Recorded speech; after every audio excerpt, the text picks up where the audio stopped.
சின்ன மருமகள் சீரியலோட upcoming episode என்னென்னு பார்க்கலாம். ராஜாங்கம் சேதுவை கூப்பிட்டு பேசுகிறாரு.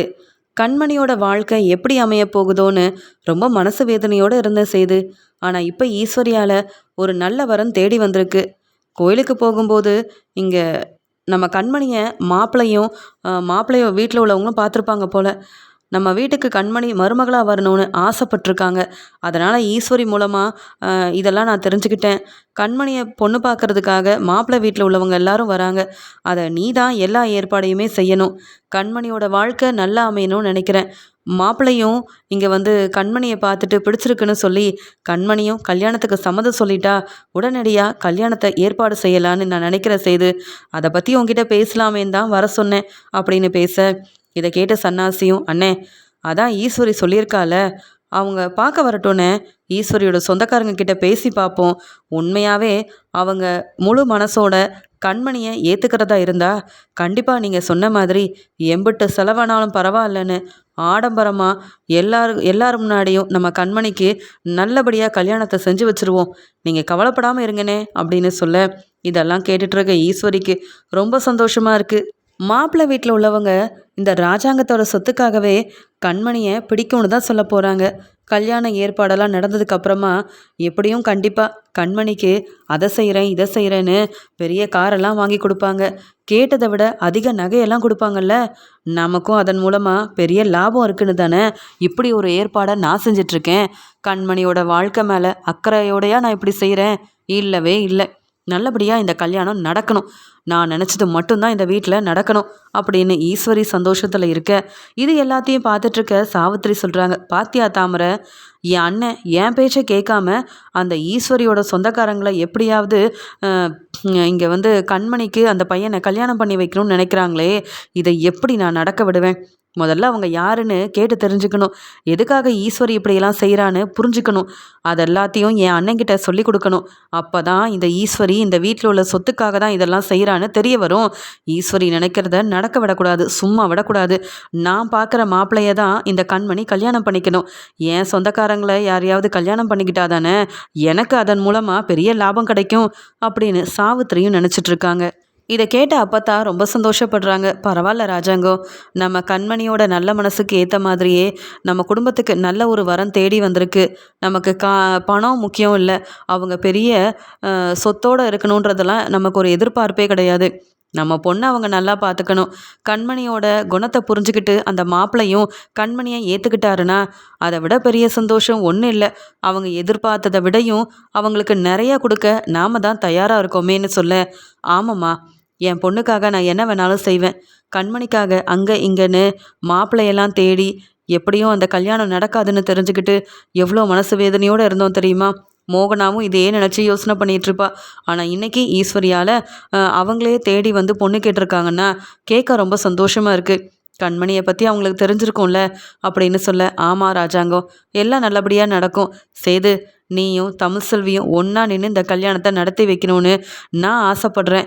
உனக்கு பிடிச்சாலும் பிடிக்கலனாலும் கொஞ்ச நாளைக்காவது தமிழ்செல்விக்கிட்ட நல்லபடியாக பேசி இந்த கல்யாணத்துக்கு நீங்கள் 2 பேரும் ஒன்றா வரணும், முன்னாடி நின்று நடத்தி வைக்கணும். ஏன்னா ராஜாங்கத்தோட வீட்டில் இருக்கிற சேதுவுக்கும் இங்கே தமிழ்செல்வியும் பிரிய போகிறாங்கன்னு வெளியில் யாருக்கும் தெரிய வேண்டாம்ப்பா. முதல்ல கண்மணி கல்யாணம் நடக்கிற வரைக்கும் நீ தமிழ்செல்வியை நல்லா பார்த்துக்க. இங்கே கண்மணிக்கு நீ தானே அண்ணே, நீ தானே எல்லாத்தையும் நடத்தி வைக்கணும்னு சொல்ல. அப்பத்தா, இதெல்லாம் நீங்கள் சொல்லணுமா?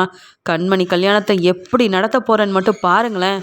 நீங்கள் எதுக்குமே கவலைப்படாதீங்க, நான் பார்த்துக்கிறேன் அப்படின்னு சொல்லிட்டு கிளம்புறாரு சேது. உடனே ராஜாங்கம் ஈஸ்வரியை பார்த்து, ஈஸ்வரி, உன் சொந்தக்காரங்க கிட்ட நம்ம கண்மணியை பொண்ணு பார்க்க வர விஷயத்த நீ பேசிட்டியா? அவங்க என்ன சொன்னாங்கன்னு கேட்கும்போது, என்ன மாமா, நீங்களே சரின்னு சொன்னதுக்கப்புறமா அவங்கள வர சொல்லுன்னு சொன்னதுக்கப்புறமா நான் பேசாமல் இருப்பேன்னா? நான் என் சொந்தக்காரங்க கிட்ட சொல்லிட்டேன். அவங்க ரொம்ப சந்தோஷப்பட்டாங்க. சொல்லப்போனால் அவங்க பையன் ரொம்ப நல்லா வேலை பார்த்து கை நிறைய சம்பாதிக்கிறவர்.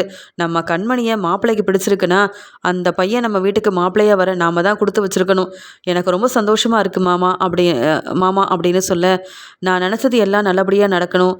என் பொண்ணு கண்மணியோட வாழ்க்கையில் எல்லாம் நல்லதாக நடக்கணும் ஈஸ்வரி அப்படின்னு சொல்லிகிட்ருக்க. உடனே இங்கே ஈஸ்வரியும் சித்ராவும் அங்கேருந்து கிளம்புறாங்க. சித்ரா உடனே சிரிச்சுக்கிட்டு, பார்த்தீங்களாம்மா, கண்மணிக்கு உங்களால் ஒரு நல்ல வாழ்க்கை கிடைக்க போதுன்னு ராஜாங்கம் பெரியப்பா நினைக்கிறாரு. ஆனால் நீங்கள் பணத்துக்காக தானே இப்படி ஒரு கல்யாண ஏற்பாடு செய்கிறீங்க. நீங்கள் எதுலேயும் மாட்டிக்க கூடாதுமா. அதில் கவனமாக இருங்க அப்படின்னு சொல்லிட்டு இருக்கும்போது, அது மட்டுமா, அந்த சாவித்திரி தாமரைன்னு அவங்க வேற திட்டம் போட்டுட்ருக்காங்க. அதெல்லாம் நான் நடக்க விடுவேனா? இந்த வீட்டில் எனக்கு நிறைய பணம் தேவைப்படுது. என் பையன் போஸு இந்த வீட்டில் தங்க முடியாமல் கஷ்டப்பட்டு வெளியில் எங்கேயோ தங்கிட்டு இருக்கான். அவனுக்கு பணம் அனுப்பணும், உன் வாழ்க்கையை பார்க்கணும். இதுக்கெல்லாம் எனக்கு பணம் வேண்டாமா? ராஜாங்கத்துக்கிட்ட கேட்டால் அப்படியே எடுத்து கொடுத்துருவாரா என்ன? இதே இந்த மாதிரி திட்டம் போட்டு செஞ்சா எம்புட்டு பணம் வரும் சித்ரா. அதுக்காக தான் இப்படி ஒரு ஏற்பாடு. நான் பார்த்துக்கிறேன், நீ கவலைப்படாமல் இரு சித்ரா அப்படின்னு ஈஸ்வரி ரொம்ப தைரியமாக பேசுகிறாங்க. தமிழ்செல்வியை பார்க்கறதுக்காக அங்கே சேதுவும் வீட்டுக்கு கிளம்பி போக தமிழ்செல்வி படிச்சிட்ருக்காங்க. உடனே சேது சாப்பிட என்ன இருக்குன்னு பார்க்குறாரு. இன்னும் நான் தான் சமைக்கணுமா? இது வேற ஒரு பெரிய வேலையாக இருக்கே அப்படின்னு சொல்லிட்டு தமிழ்செல்வியை பார்க்க, உடனே தமிழ்செல்வி, 2 பேருக்கும் சேர்த்து தான் சமைச்சு வச்சுருக்கேன். நான் சமைச்சா உங்களுக்கு பிடிக்காது, சாப்பிட மாட்டீங்கன்னு தெரியும். இருந்தாலும் நீங்கள் சரியாக சாப்பிட்றதே இல்லை. இந்த வீட்டுக்கு வந்ததுக்கப்புறமா நீங்கள் ருசியாக சாப்பிடவும் இல்லை. என் மேலே இருக்கிற கோவத்தை நீங்கள் விட்டுட்டு நான் சமைச்ச சாப்பாடை இன்றைக்கி மட்டுமாவது சாப்பிடுங்க. நீங்களே சமைச்சு சாப்பிட ரொம்ப நேரம் ஆயிரும். நீங்களும் பார்க்க டயர்டாக இருக்கீங்கள்ல அப்படின்னு சொல்ல, உடனே சேது அமைதியாக, அதெல்லாம் ஒன்றும் வேண்டாம், நான் பார்த்துக்கிறேன், நீ உன் வேலையை பாரு அப்படின்னு சொல்ல, அந்த சமயம் தமிழ்செல்வி சேதுவுக்கு சாப்பாடெல்லாம் போட்டுட்டு வந்து கொடுக்குறாங்க. நீங்கள் முதல்ல சாப்பிடுங்க. என் மேலே சந்தேகப்படுறது கோவப்படுறதுன்னு உங்களுக்கு எல்லா உரிமையும் இருக்குது. ஆனால் உண்மை என்னன்னு கேட்டு தெரிஞ்சுக்கணும். அதை பற்றி பேச வேண்டாம். நான் சமைச்ச சாப்பாடை சாப்பிட்டுட்டு நீங்கள் போய் ரெஸ்ட் எடுங்க.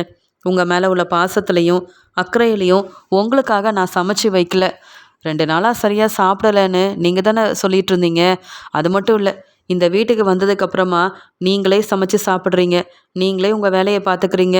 சரியாக சாப்பிடாம கஷ்டப்படுறத பார்த்து தான் நான் உங்களுக்கு உதவி செய்கிறேன். மற்றபடி உண்மையாகவே உங்கள் மேலே எனக்கு அக்கறை இல்லை. வேணும்னா சாப்பிடுங்க, வேண்டானா போய் ரெஸ்ட் எடுங்க அப்படின்னு சொல்லிட்டு போயிடுறாங்க தமிழ்செல்வி. அங்கே சாப்பாடு ரொம்ப ருசியாக இருக்கும் போல். தமிழ்செல்வி பார்த்து பார்த்து சமைச்சிருக்கா. நாம் எடுத்து சாப்பிட வேண்டியதான், வேறு வழி இல்லை. எனக்கு ரொம்ப டயர்டாக இருக்குது அப்படின்னு தமிழ்செல்வி சமைச்ச சாப்பாடு எடுத்து செய்து சாப்பிட ஆரம்பிக்க, இதை பார்த்த தமிழ்செல்வி ரொம்ப சந்தோஷப்படுறாங்க. எப்படியோ இன்னைக்கு நான் சமைச்ச சாப்பாடை சாப்பிட ஆரம்பிச்சிட்டாரு. போக போக என் மனசை புரிஞ்சுக்கிட்டு என்னையும் ஏற்றுப்பாரு, என் வாரிசையும் ஏற்றுப்பாரு அப்படின்ற நம்பிக்கையில் படிக்க ஆரம்பிக்கிறாங்க தமிழ்செல்வி. சேது நல்லா ரெஸ்ட் எடுக்கிறாரு, நல்லா தூங்குறாரு. அந்த சமயம் அங்கே கனவுல அவங்க அம்மா வராங்க. சேது உடனே, அம்மா நீங்களா அப்படின்னு கேட்க, நான் தான்ப்பா சேது. நீ நல்லபடியாக இங்கே தமிழ்செல்வி கூட ஒரே வீட்டில் இருக்க, எனக்கு ரொம்ப சந்தோஷமாக இருக்குது. ஆனாலும் இந்த 6 மாதம் மட்டும் இல்லாமல் நீ எப்பயுமே தமிழ்செல்வி கூட துணையாக இருக்கணும். நானே உனக்கு வாரிசாக வரப்போகிறேன். அந்த வாய்ப்பை நீ விட்டுட்டு தமிழ்செல்வி வேண்டான்னு நீ கண்டிப்பாக ஒரு முடிவெடுக்கவே கூடாது. அதில் நீ உறுதியாக இருக்கணும் அப்படின்னு சொல்ல, அம்மா அந்த தமிழ்செல்வி என்னை ஏமாத்திருக்கா. நீங்களே வருவீங்க, எனக்கு வாரிசாக வரப்போறீங்கன்ற சந்தோஷத்தில் இருந்தனே, அப்போ அந்த தமிழ்செல்வியும் தமிழ்செல்வி குடும்பமும் என்னை ஏமாத்துனாங்கல்லன்னு சொல்ல, அதெல்லாம் முடிஞ்சு போன விஷயம். இப்போ உண்மையாகவே தமிழ்செல்வி மாசமாக இருக்கா. இதை நீ புரிஞ்சுக்கணும். தமிழ்செல்வியை கூடவே இருந்து உதவி செஞ்சு நீ பார்த்துக்காம வேற யார் பார்த்துப்பாங்க? உன் வாரிசை தமிழ்செல்வி சுமந்துட்டுருக்கா. நான் உனக்கு வாரிசாக வரணும்னா தமிழ்செல்வியை உன் மனைவியாக ஏற்றுக்கணும். அது மட்டும் இல்லை, தமிழ்செல்வியை நீ எப்பயும் விட்டு கொடுக்கக்கூடாது. தமிழ்செல்வியை பிரியணும்னு நினைக்கவே கூடாது. அம்மா சொல்கிறத கேட்பியா சேது அப்படின்னு சொல்கிறாங்க. அம்மா நீங்கள் என்ன சொன்னாலும் கேட்பேன், என்னை விட்டு போகாமல் என் கூடயே இருந்துருங்கம்மா அப்படின்னு சேது அழுதுட்டு இருக்கும்போது, அங்கே சேதுவோட அம்மா சேதுக்கிட்ட இன்னொரு முக்கியமான விஷயத்த உங்ககிட்ட சொல்லணும். கண்மணிக்கு கல்யாண ஏற்பாடெல்லாம் செய்ய வீட்டில் உள்ள எல்லாரும் ரொம்ப சந்தோஷமாக இருக்காங்க. உன் அப்பாவும் இந்த ஒரு வாய்ப்பு கண்டிப்பாக நல்லபடியாக அமையணும்னு எதிர்பார்த்துட்ருக்காங்க. ஆனால் இந்த கல்யாணம் நடக்கக்கூடாது. கண்மணிக்கு இது சரிப்பட்டு வராது. இந்த வரன் இந்த வரனை பார்த்துட்டு நீங்கள் ஒத்துக்கிட்டு கல்யாணம் செஞ்சு வச்சா கண்மணிக்கு பெரிய பிரச்சனையாயிரும் அப்படின்னு சொல்லும்போது, உடனே இங்கே சேதுவும், என்னம்மா சொல்கிறீங்க? கண்மணிக்கு பார்த்த மாப்பிள்ளை சரியில்லையா, இல்லை அந்த குடும்பம் சரியில்லையா, எதுக்காக இந்த கல்யாணம் வேண்டான்னு சொல்கிறீங்க, எனக்கு புரியலையேன்னு சொல்லும்போது, நான் சொல்கிறத நீ கேளு. இந்த கல்யாணத்தை நீ நடக்க விட்டா அப்புறம் பிரச்சனை கண்மணிக்கு மட்டும் இல்லை, உன் அப்பாவும் அவமானப்பட்டு நிற்பாரு. இது எல்லாத்துக்கும் காரணம் ஈஸ்வரியோட திட்டம்தான். ஈஸ்வரி திட்டம் போட்டு கண்மணியை மாட்டி விடணும்னு நினைக்கிறா. அந்த குடும்பத்துக்கு கண்மணி மருமகளாக போனால் கண்மணி சந்தோஷமாக வாழவே முடியாது. கண்மணிக்காக அந்த மாப்பிள்ளை இந்த கல்யாணத்துக்கு ஒத்துக்கலை. உங்கள் அப்பாவோட சொத்துக்காக தான் இந்த கல்யாணத்துக்கே அந்த குடும்பம் ஒத்துட்ருக்கு. அதை நீ புரிஞ்சுக்கிட்டு நீயே மாப்பிள்ளையை பார்க்க போ. நீ மாப்பிள்ளை மூலமாக உண்மையை சீக்கிரமாக தெரிஞ்சுப்ப. இந்த கல்யாணத்தை நீ தான் நிப்பாட்டணும். கண்மணி ஆசைப்பட்ட வாழ்க்கைய சேது நீதான்ப்பா அமைச்சு கொடுக்கணும். அப்பதான் கண்மணி ரொம்ப சந்தோஷமா வாழ முடியும். அதை விட்டுட்டு இப்படி ஈஸ்வரி சொன்னதா நீங்க நம்பி இந்த வரக்கூடிய வரனை ஏத்துக்கிட்டீங்கன்னா, இந்த மாப்பிளைய கண்மணி கல்யாணம் பண்ணிக்கிட்டா நல்லா இருக்கும்னு நினைச்சா, நீங்க எல்லாரும் ஏமாந்து போய் நிப்பீங்க. கண்மணி வாழ்க்கைக்காக தான் இதை நான் வந்து சொல்லணும்னு வந்திருக்கேன். அம்மா சொல்றத கேட்பல்ல? நான் சொல்ல வர்றது புரியுதுல்ல? கண்மணி ஆசைப்பட்ட வாழ்க்கையை அமைச்சு கொடு சேது. இப்போ வரக்கூடிய மாப்பிள்ளை கண்மணிக்கு சரிப்பட்டே வராது. இந்த குடும்பம் கண்மணிக்கு வந்து கண்மணியை நல்லா பார்த்துக்க மாட்டாங்க. இந்த கல்யாணம் நடக்கக்கூடாது. ஈஸ்வரி சொல்லி இந்த கல்யாணம் நடந்தா பிரச்சனை நம்ம குடும்பத்துக்கு வரும். கண்மணியை நீ தான் பார்த்துக்கணும். கண்மணியோட வாழ்க்கையை நீ தான் காப்பாற்றணும் அப்படின்னு சொல்லிட்டு அங்கே சேதுவோட அம்மா பேசிகிட்டு இருக்கும்போதே தூக்கத்துலேருந்து எந்திரிச்ச சேது அம்மா அப்படின்னு சொல்லி கூப்பிட, உடனே அங்கேருந்த தமிழ்செல்வியும் என்னாச்சு அப்படின்னு பார்க்குறாங்க. உடனே அம்மா எங்கம்மா இருக்கீங்க அப்படின்னு சேது உட்காந்து அழ ஆரம்பிக்கிறாரு. உடனே அங்கே வந்த தமிழ்செல்வியும் என்னங்க என்ன வேணும் அப்படின்னு தண்ணி எல்லாம் கொண்டு வந்து கொடுக்குறாங்க. என்னாச்சுங்க, ஏதாவது கனவு பார்த்தீங்களான்னு கேட்கும்போது உடனே சேது ஆமாம், என் அம்மா வந்தாங்க, என்கிட்ட இம்புட்டு நேரம் பேசிகிட்டு இருந்தாங்க, என்னை விட்டு போகாதீங்கம்மான்னு சொல்லும்போது நான் வந்து எந்திரிச்சிட்டேன் அப்படின்னு சொல்ல, நீங்கள் கவலைப்படாதீங்க, நான் தான் சொன்னேன்ல, உங்கள் அம்மா எப்பயும் உங்களை கூடயே தான் இருக்கிறாங்க, உங்களை விட்டு எங்கே போக போகிறாங்க, சீக்கிரமாகவே உங்கள் அம்மாவே உங்களுக்கு வாரிசாக வரப்போகிறாங்க. அதை சொன்னாலும் நம்ப மாட்டேங்கிறீங்க, என்னை புரிஞ்சிக்க மாட்டேங்கிறீங்க, சந்தேகப்படுறீங்க, மற்றவங்க மாதிரி என்னை தப்பாக நினைக்கிறீங்க. என்னைக்கு உண்மையை புரிஞ்சுக்க போகிறீங்களோ அப்படின்னு அங்கேருந்து தமிழ்செல்வி கிளம்பும்போது மெதுவாக தமிழ்செல்வியோட கையை பிடிச்சி சேது அழுகிறாரு. உடனே தமிழ்செல்வி மெதுவாக திரும்பி பார்த்து என்னங்க ஆச்சு, நீங்கள் நல்லா ரெஸ்ட் எடுங்க அப்படின்னு சொல்ல, இல்லை என் அம்மா என்கிட்ட கனவுல வந்து பேசும்போது உன்னை நான் புரிஞ்சிக்காமல் இருக்கிறதாவும் உன்னை விட்டு நான் பிரிஞ்சு போயிடக்கூடாதுன்னு சொல்லி உனக்காக என் அம்மா சப்போர்ட் பண்ணாங்க. நீ உண்மையாகவே மாசமாக இருக்க, உன்னை நான் ஏற்றுக்கணும், நீ அம்மாவை வந்து ரொம்ப அன்பாக பார்த்துக்கணும்னு நினச்சில்ல, அதே மாதிரி நானே உனக்கு வாரிசாக வரப்போகிறேன் சேதுன்னு சொன்னாங்க. எனக்கு என்ன செய்யனே தெரியல தெரியுமா தமிழ்செல்வி, உண்மையாகவே நீ மாசமாக தானே இருக்க, இந்த தடவை என்னை ஏமாத்திர மாட்டலன்னு சொல்லி அழுகும்போது நான் ஏதோ பொய் சொல்லிட்டேன், அதுக்காக பல முறை மன்னிப்பும் கேட்டுட்டேன்.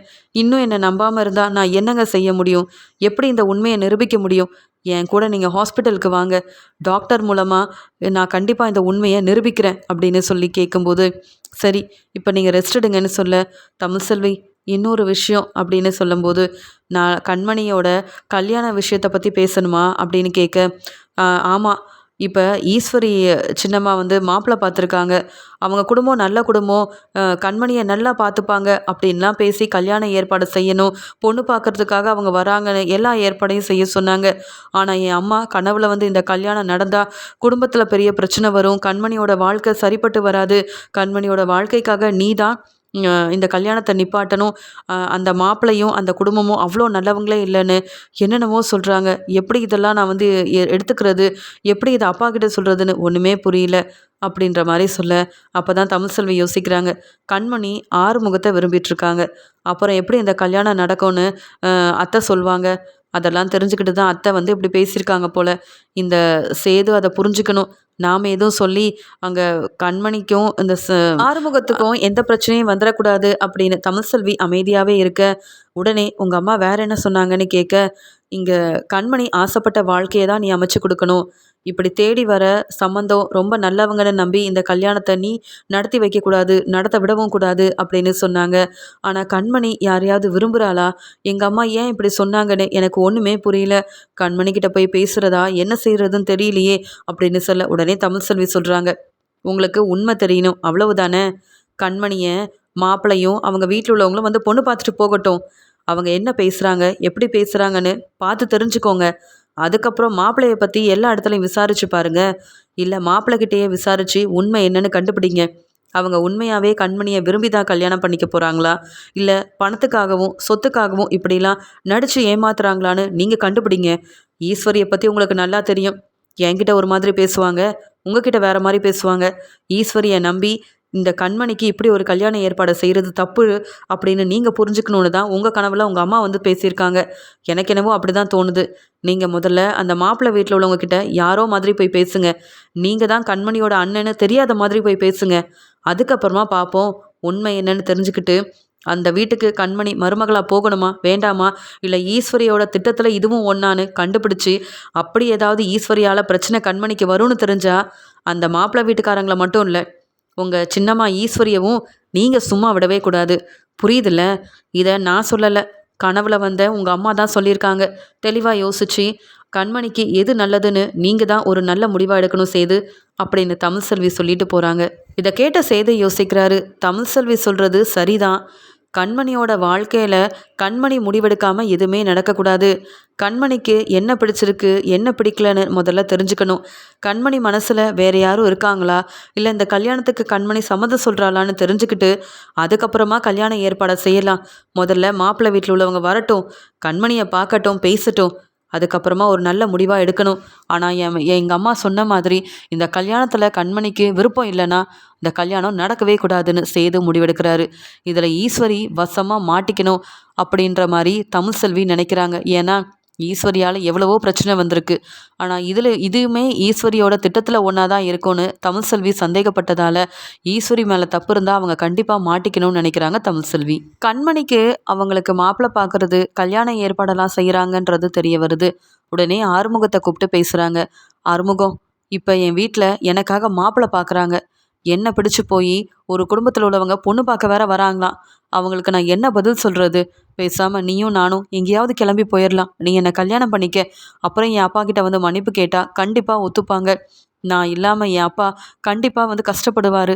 நான் ஒரு முடிவெடுத்தா அதை என் அப்பா அம்மானு எல்லாருமே கண்டிப்பாக சம்மதம் சொல்லுவாங்க அப்படின்னு சொல்ல உடனே ஆறுமுகம் அழுகிறாரு. என்ன சொல்கிறீங்கம்மா நீங்கள்? நம்ம அப்படியே போய் கல்யாணம் பண்ணாலும் என் குடும்பத்தை இத்தனை நாள் கஷ்டப்படாமல் பார்த்துக்கிட்டது உங்கள் குடும்பத்தில் உள்ளவங்க. நான் எப்படி இப்படி ஒரு தப்பு பண்ண முடியும்? உங்கள் மனசை மாற்றிக்கங்க. அவங்க அப்பா பார்க்குற பையனை கல்யாணம் பண்ணிக்கிட்டு சந்தோஷமாக நீங்கள் இருக்கணும். மற்றபடி நான் உங்களை விரும்பினது உண்மை, உங்களை நல்லா பார்த்துக்கணும்னு நினச்சது உண்மை. ஆனால் இப்போ இவங்க எடுத்த முடிவால் நான் போய் எதுவுமே பேச முடியாது. சேதனனாக இருக்கட்டும், உங்கள் அப்பாவாக இருக்கட்டும், என் குடும்பத்துக்கு எவ்வளோ பெரிய உதவி செஞ்சு என் அக்காவை காப்பாற்றிருக்காங்கன்னு அந்த கஷ்டம் என்னன்னு எனக்கு தான் தெரியும். இப்போ போய் உங்கள் பொண்ணை நான் விரும்புகிறேன்னு சொன்னால் என் குடும்பத்துக்கும் பிரச்சனை வரும், எனக்கும் பிரச்சனை வரும். அதை என்னால் தாங்கிக்கவும் முடியாது, சமாளிக்கவும் முடியாது. வேண்டாமா, நான் உங்களை மறந்துடுறேன். நீங்களும் என்னை மறந்துட்டு வேற ஒரு வாழ்க்கையை நீங்கள் உங்களுக்குன்னு அமைச்சிக்கணும். உங்கள் நல்ல மனசுக்கு உங்களுக்கு எல்லாமே நல்லதாக தான் நடக்கும் அப்படின்னு கண்மணிக்கிட்ட சொல்லிட்டு அங்கேருந்து ஆறுமுகம் அழுதுகிட்டே போக உடனே கண்மணியும், ஆறுமுகம், நீங்கள் மட்டும் என் வாழ்க்கையில் இல்லைனா அப்புறம் பாருங்கள் நான் என்ன முடிவெடுப்பேன்னு. எனக்காக நீங்கள் எந்த உதவியும் செய்யாமல் கிளம்பி போகிறீங்கல்ல. உங்கள் அக்கா வாழ்க்கைக்காகவும் உங்கள் குடும்பத்துக்காகவும் எவ்வளோ பெரிய உதவியெல்லாம் செஞ்சுருக்கேன். ஆனால் நீங்கள் நான் வேண்டான்னு ஒரு முடிவெடுத்துட்டீங்கல்ல. இந்த கல்யாணத்தை நடக்க நானும் விட மாட்டேன். யார் வந்து பொண்ணு பார்க்க வந்தாலும் எனக்கு ஆறுமுகம் தான் பிடிக்கும்னு எல்லார் முன்னாடி நான் சொல்ல தான் போகிறேன் அப்படின்னு சொல்ல உடனே ஆறுமுகம் நின்று திரும்பி பார்க்குறாரு. வேண்டாமா, அப்படி மட்டும் சொல்லாதீங்க. உங்கள் அப்பாவாலையும் உங்கள் அப்பத்தாவாலையும் வீட்டில் உள்ள பெரியவங்களால் இதை தாங்கிக்க முடியாது. யாரையும் அவமானப்படுத்திடாதீங்க. அதுக்காக தான் இப்படி பேசிட்டு போகிறேம்மா அப்படின்னு சொல்லிட்டு அங்கேருந்து போகும்போது என்ன செய்யனே தெரியாமல் இங்கே கண்மணி அழ ஆரம்பிக்கிறாங்க. மாப்பிள்ளை வீட்டில் உள்ளவங்க பொண்ணு பார்க்க வரதா சொல்லி ஈஸ்வரி அங்கே வாசல்லே நின்றுட்டுருக்காங்க. என் சொந்தக்காரங்க வராங்க, அவங்க மட்டும் இந்த கல்யாணத்தை அந்த பையனுக்கு செஞ்சு வச்சுட்டாங்கன்னா அப்புறம் அவங்களுக்கு நிறைய பணம் கிடைக்கும், சொத்து கிடைக்கும். அது மட்டும் இல்லாமல் எனக்கும் பெரிய லாபம் வரும்ல அப்படின்னு எதிர்பார்த்துட்ருக்க ஈஸ்வரி சொன்ன நேரத்துக்கு அவங்க சொந்தக்காரங்க மாப்பிள்ளையோடு வந்து நிற்கிறாங்க. உடனே மாப்பிள்ளைக்கிட்ட ஈஸ்வரி சொல்கிறாங்க, தம்பி, உங்கள் அப்பா எல்லாம் பேசியிருப்பார்ல, நான் சொல்கிறது புரியுதுல்ல. இங்கே கண்மணியை பிடிக்கலனாலும் பிடிச்ச மாதிரியே ஒத்துக்கோங்க. இங்கே பாருங்க, எம்புட்டு பணம் எம்புட்டு சொத்து இந்த ராஜாங்கத்துக்கு இருக்குன்னு உங்களுக்கு தெரியும். நீங்கள் மட்டும் இங்கே ராஜாங்கத்தோட மாப்பிள்ளை ஆயிட்டீங்கன்னா உங்கள் மாமனார் பெரிய பொறுப்பான ஒரு வேலையில் இருக்கிறதுனால உங்களுக்கு நிறையா நல்லது நடக்கும். இந்த மாதிரியான வாய்ப்பு வேறு யாருக்கும் கிடைக்காது. உங்களுக்கு தேடி வந்திருக்கு. இங்கே கண்மணியை பிடிக்குதுன்னு சொல்லி முதல்ல கல்யாணத்தை செஞ்சுக்கோங்க. அதுக்கப்புறமா நீங்கள் எதிர்பார்க்காதது எல்லாமே உங்கள் வாழ்க்கையில் ரொம்ப நல்லபடியாக நடக்கும் தம்பி. நீங்கள் இப்போ என்ன 2-3 ஹோட்டல் வச்சு நடத்துகிறீங்க, இன்னும் கொஞ்சம் பிஸ்னஸ் செய்கிறீங்க. அதை விட பெரிய ஆள் ஆகணும்னா கண்டிப்பாக அதுக்கு ராஜாங்க உதவி செஞ்சாதான் முடியும். இந்த வாய்ப்பை வேண்டான்னு சொல்லிடாதீங்க. கண்மணியை கல்யாணம் பண்ணிக்கோங்க, அதுக்கப்புறமா நடக்கிறத பார்த்துக்கலாம் அப்படின்னு சொல்ல உடனே ஈஸ்வரியோட சொந்தக்காரங்களும், ஈஸ்வரி எல்லாம் சொல்லிதாம்மா கூப்பிட்டு வந்திருக்கேன். எங்களுக்கு பணம் தான் முக்கியம். அதுக்காக என் பையனும் இந்த கல்யாணத்துக்கு ஒத்துக்கிட்டான். மற்றபடி இந்த பொண்ணு மேலே உள்ள அக்கறையிலையும் இந்த பொண்ணை பிடிச்சி போய் நாங்கள் கல்யாணம் செய்ய வரலை. சரிம்மா, யாரும் கேட்டுற போகிறாங்க. நீ போட்ட திட்டம் உனக்கும் எனக்கும் மட்டும்தானே தெரியணும். நாங்கள் எப்படி பேசுகிறோன்றதை மட்டும் வந்து பாரு ஈஸ்வரின்னு சொல்லிட்டு போக, அங்கே மாப்பிள்ளை வீட்டில் உள்ள எல்லாரும் வந்துட்டாங்க அப்படின்னு எல்லா ஏற்பாடையும் சேது செஞ்சிட்ருக்காரு. அது மட்டும் இல்லாமல் ராஜாங்க ரொம்ப சந்தோஷமாக இருக்காரு. உடனே அப்பத்தாவும் பெரிய குடும்பமாக தான் இருக்காங்க, பையனும் பார்க்க ரொம்ப நல்லா இருக்காரு, அதுவும் நம்ம கண்மணிக்கு ஏற்ற மாதிரியான ஒரு மாப்பிள்ளை தான் அமைஞ்சிருக்காரு அப்படின்னு சொல்லி சந்தோஷத்தில் இருக்காங்க எல்லாரும். உடனே ஈஸ்வரி மோகனா கிட்ட, அண்ணி மாப்பிள்ளைய பார்க்கணுன்னு சொன்னீங்கல்ல, நேர்லயே வந்துட்டாரு பார்த்தீங்களா? மாப்பிள்ளை ரொம்ப நல்லா இருக்காருல்ல, நம்ம கண்மணிக்கு ஏற்ற மாதிரி இருக்காரு. கண்மணியை பிடிச்சி போய் தான் இவங்களே பொண்ணு கேட்க வந்திருக்காங்க. நீ இதெல்லாம் நம்ம கொடுத்து வச்சிருக்கணும் அப்படின்னு சொல்ல, உடனே ராஜாங்கம் வந்தவங்க கிட்ட பேசிட்டு இருக்காங்க.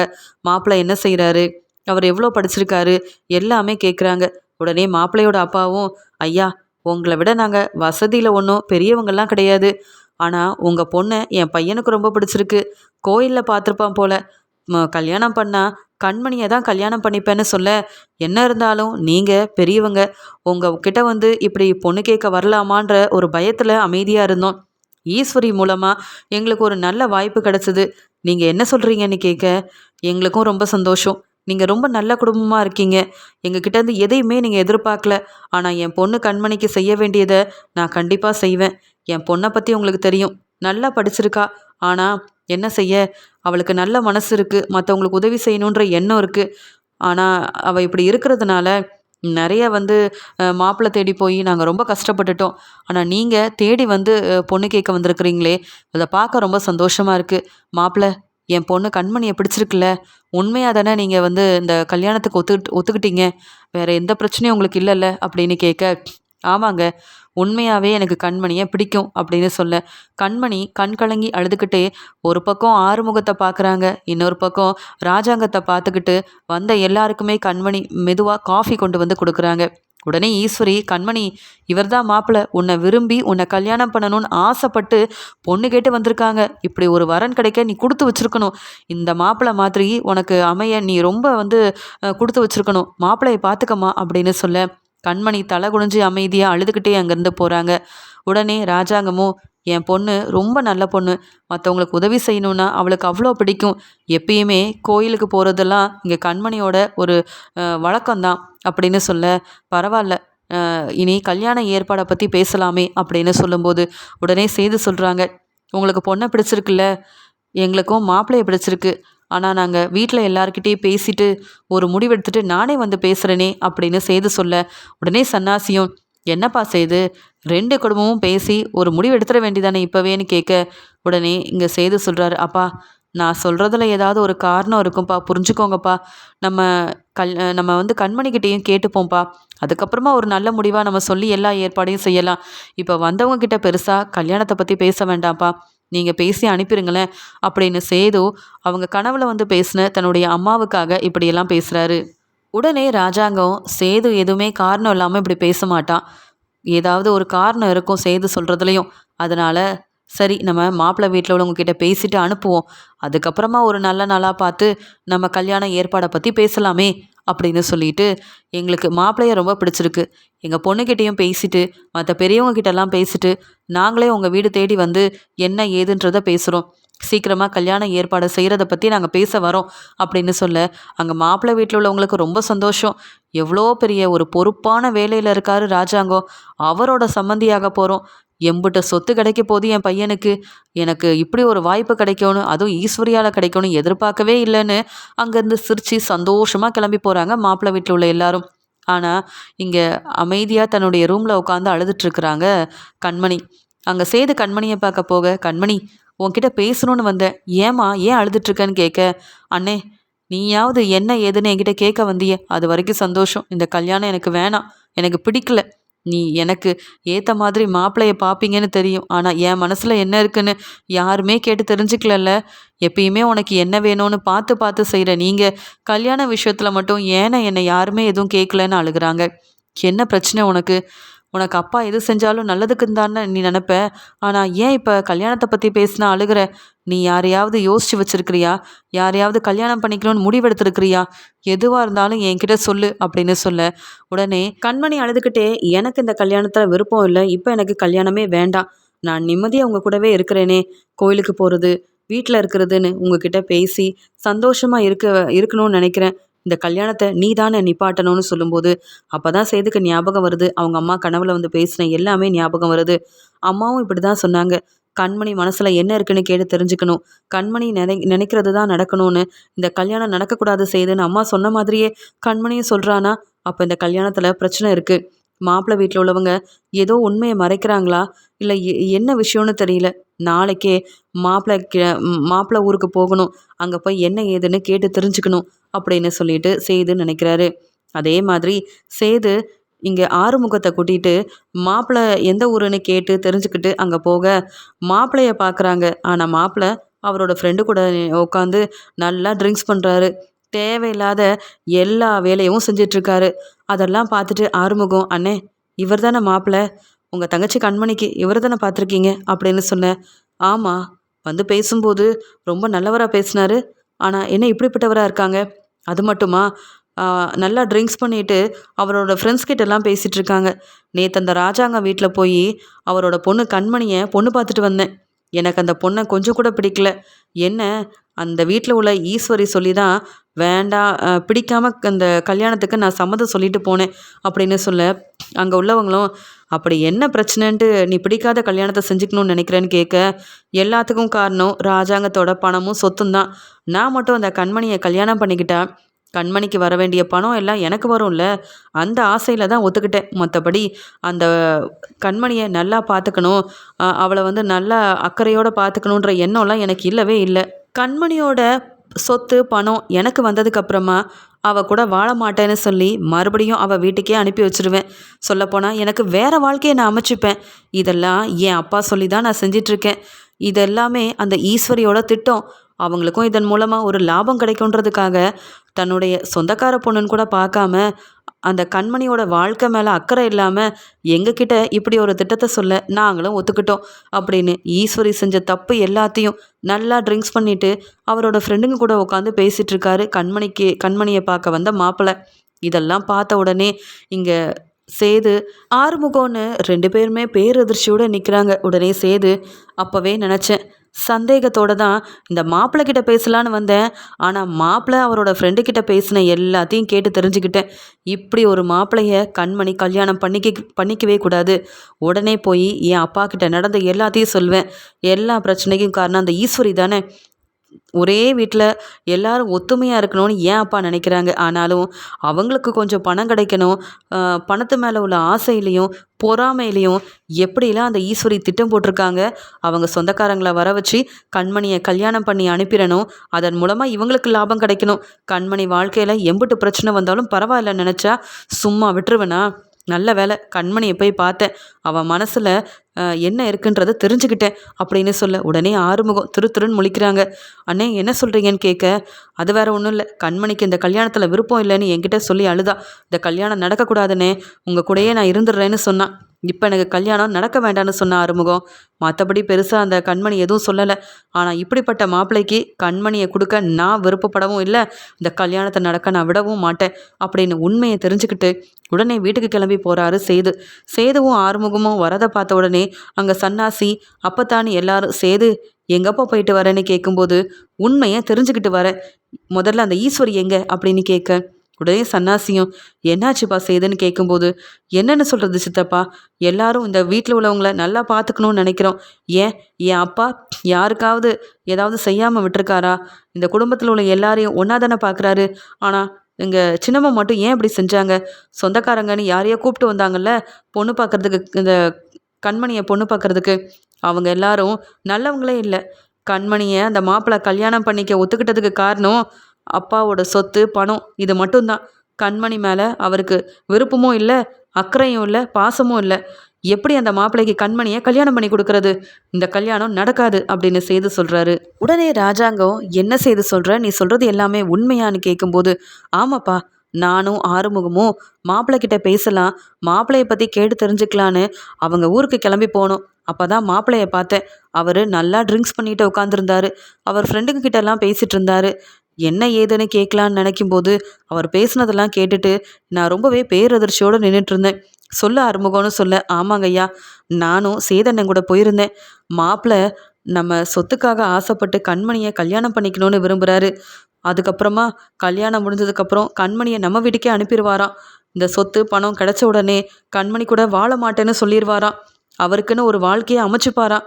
இப்படிப்பட்ட ஒரு வீட்டுக்கு கண்மணி மருமகளா போனா இது நல்லாவா இருக்கும் அப்படின்னு ஆறுமுகம் கண் கலங்கிக்கிட்டே பேச உடனே மோகனா அழ ஆரம்பிக்கிறாங்க. பார்த்தீங்களா, ஈஸ்வரி என்ன சொன்னா, அதை நம்பி தானே இந்த மாப்பிள்ளை நம்ம கண்மணிக்கு சரிப்பட்டு வரும், கல்யாணத்தை செஞ்சு வைக்கலான்னு நினச்சோம்.